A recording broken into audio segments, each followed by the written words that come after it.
असम की राजनीति में आज अगर कोई क्षेत्र किंगमेकर की भूमिका निभाता है तो वो है बोडोलैंड टेरिटोरियल रीजन। लेकिन इस ताकत की कहानी अचानक नहीं बनी। इसके पीछे एक ऐसा आंदोलन है जिसे दिशा दी एक नॉर्मल युवक ने, जिसे आज पूरा बोडो समाज बोडोफा यानी फादर ऑफ बोडोलैंड के रूप में सम्मान देता है। उस शख्स का नाम है उपेंद्र नाथ ब्रह्मा। असम विधानसभा चुनाव तैयारियों के बीच जानते हैं उन्हीं की कहानी। नमस्कार, मैं अलीशा और आप देख रहे हैं किस्से नेताओं के।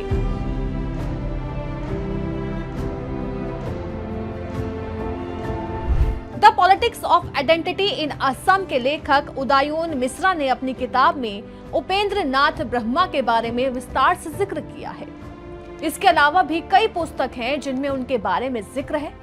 ये किताब असम की राजनीति में पहचान यानी आइडेंटिटी आधारित आंदोलनों जैसे असम आंदोलन, बोडो आंदोलन को गहराई से समझाती है और क्षेत्रीय सियासत के बदलते स्वरूप का विश्लेषण करती है। असम के किस इलाके में हुआ था ब्रह्मा का जन्म? दरअसल उपेंद्र नाथ ब्रह्मा का जन्म 31 मार्च 1956 को असम के कोकराझार में हुआ था। वो एक नॉर्मल किसान परिवार से आते थे।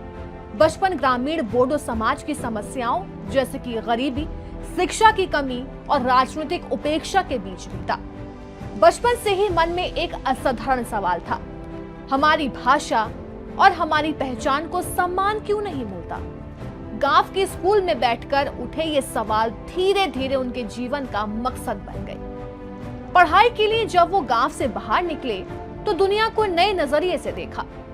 उसने महसूस किया कि जिन समुदायों की अपनी मजबूत पहचान और राजनीतिक आवाज है वही आगे बढ़ते हैं। इसी एहसास ने उसके भीतर एक संकल्प पैदा किया, अगर बोडो समाज को बचाना है तो उसे संगठित करना होगा।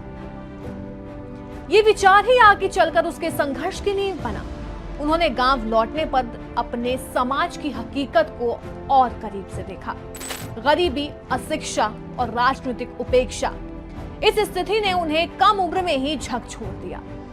स्कूली शिक्षा के बाद उपेंद्र नाथ सिर्फ सवाल पूछने वाला लड़का नहीं रहे, बल्कि कॉलेज पहुंचने तक जवाब खोजने वाला एक नेता बन चुके थे। इसी दौरान वो ऑल बोडो स्टूडेंट्स यूनियन से जुड़ा और यहीं से आंदोलन को दिशा मिली। उन्होंने इस संगठन को सिर्फ छात्र राजनीति तक सीमित नहीं रहने दिया, बल्कि इसे एक व्यापक सामाजिक और राजनीतिक मिशन में बदल दिया। क्या थी उपेंद्र नाथ की सोच? उनकी सोच साफ थी, संघर्ष का रास्ता हिंसा नहीं, संगठन और शिक्षा है। वो गांव गांव घूमते, लोगों से बात करते, युवाओं को जोड़ते और उन्हें अपनी पहचान के महत्व को समझाते।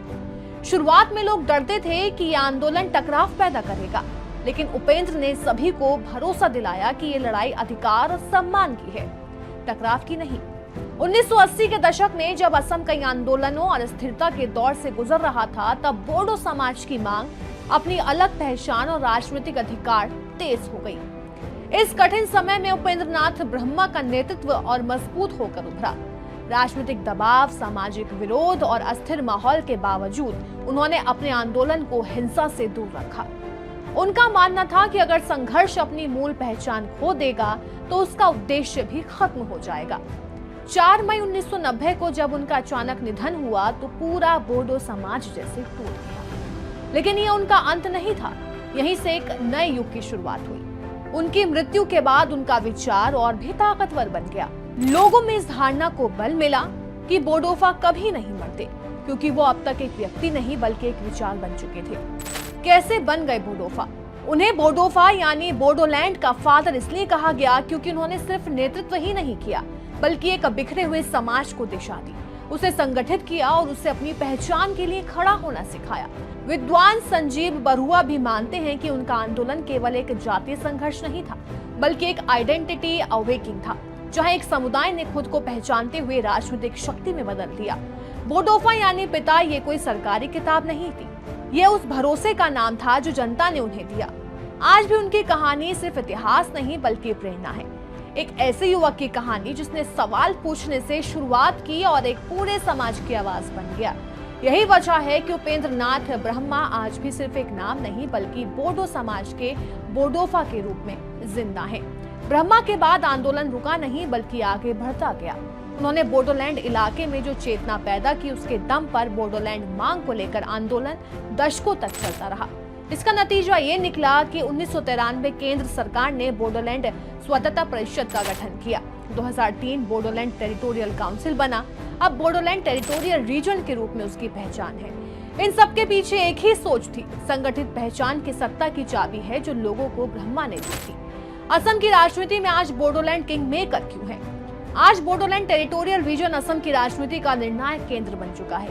12 विधानसभा सीट पर सीधा असर है। गठबंधन राजनीति में बीटीसी की अहम भूमिका। ऐसी स्थिति में बीटीसी सरकार बनाने या गिराने की ताकत बनकर उभरता है।